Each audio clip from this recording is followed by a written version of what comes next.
Ini dia 7 fakta menarik di balik pasca penetapan Prabowo Gibran sebagai presiden dan wakil presiden terpilih.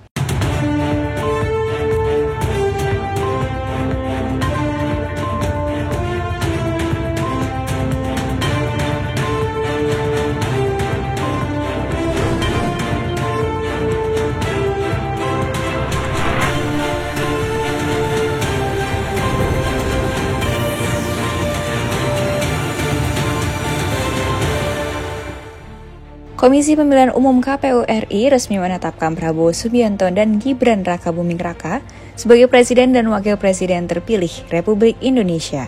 Penetapan tersebut berdasarkan hasil dari rapat pleno yang digelar di kantor KPU Jakarta pada Rabu 24 April 2024. Rapat pleno tersebut digelar 3 hari pasca sidang putusan sengketa hasil Pilpres 2024 di Mahkamah Konstitusi atau MK.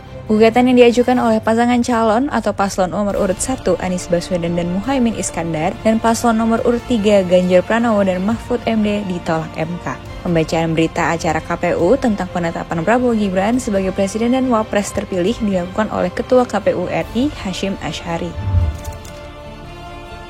Prabowo Gibran terlihat mengenakan kemeja putih saat menghadiri prosesi kegiatan penetapan Presiden dan Wakil Presiden terpilih KPU pada hari Rabu kemarin. Dilansir dari laman berita Tempo, pasangan ini tiba di kantor KPU sekitar pukul 9.52 waktu Indonesia Barat, mengenakan kemeja berwarna putih.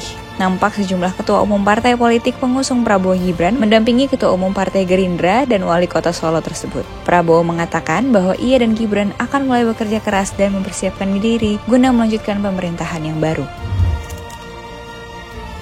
Paslon nomor urut 1 Anies Muhaimin hadir dalam rapat pleno tersebut. Anies Muhaimin hadir mengenakan kemeja putih lengan panjang dibalut dengan jas. Anies mengatakan mereka menghormati proses bernegara dan itulah sebabnya mereka hadir di acara tersebut. Menurut Anies, agenda penetapan pemenangan Pilpres adalah sebuah proses bernegara. Mereka pun menghormati proses bernegara ini hingga tuntas. Sementara itu, paslon nomor urut 3, Ganjar Mahfud, tidak menghadiri penetapan Prabowo Gibran sebagai Presiden dan Wakil Presiden terpilih. Ganjar mengaku dirinya tidak mendapatkan undangan. Ganjar juga menuturkan semalam dia telah bertanya kepada stafnya, dan staf tersebut mengatakan tidak ada undangan dari manapun. Ketika dikonfirmasi pada pagi harinya, undangan tersebut ditujukan untuk ketua partai. Ganjar pun mengaku baru mendapatkan kabar pada pagi hari saat acara penetapan tersebut. Mantan Gubernur Jawa Tengah ini menjelaskan dirinya mendapatkan kabar via WhatsApp pukul 8.22 pagi, dan Ganjar baru membuka aplikasi perpesanan itu sekitar pukul 9.27 usai olahraga pagi dan melakukan wawancara dengan rekan media di rumahnya di Yogyakarta. Ia juga menuturkan kalau dirinya ada di Jakarta, mungkin dia akan datang. Atau setidaknya undangan bisa dikirim 1 hari sebelumnya, jadi dia bisa mencari tiket untuk pergi ke Jakarta.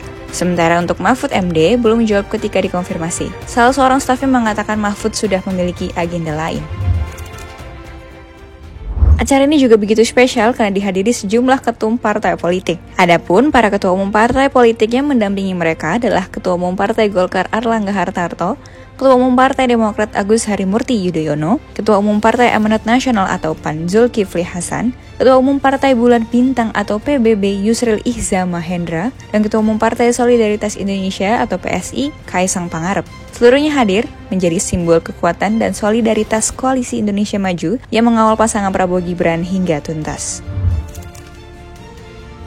Fakta menarik lainnya nih, sebanyak 4.266 personel gabungan TNI dan Polri mengamankan rapat pleno penetapan Presiden dan Wakil Presiden RI terpilih Prabowo Gibran dari aksi demonstrasi warga di gedung KPU RI Menteng, Jakarta. Sementara itu, untuk lalu lintas, pihak kepolisian menyebut terdapat penutupan jalan Imam Bonjol di depan gedung KPU selama kegiatan itu berlangsung. Pada saat acara penetapan itu, pihak Polri juga meminta kepada masyarakat yang akan melakukan aktivitas di sekitar lokasi untuk mencari jalan alternatif.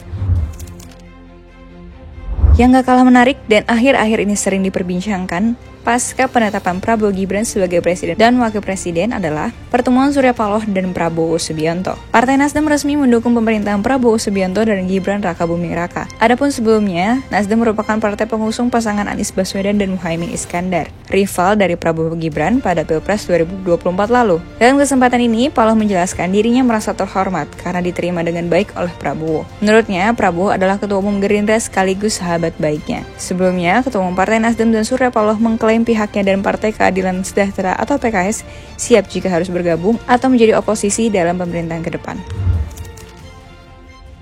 Segitu dulu fakta-fakta menarik yang kita ketahui tentang penetapan Prabowo dan Gibran sebagai presiden dan wakil presiden. Jangan lupa untuk terus subscribe Street Journalism, komen, like, dan juga share untuk mengetahui fakta-fakta dan informasi menarik lainnya.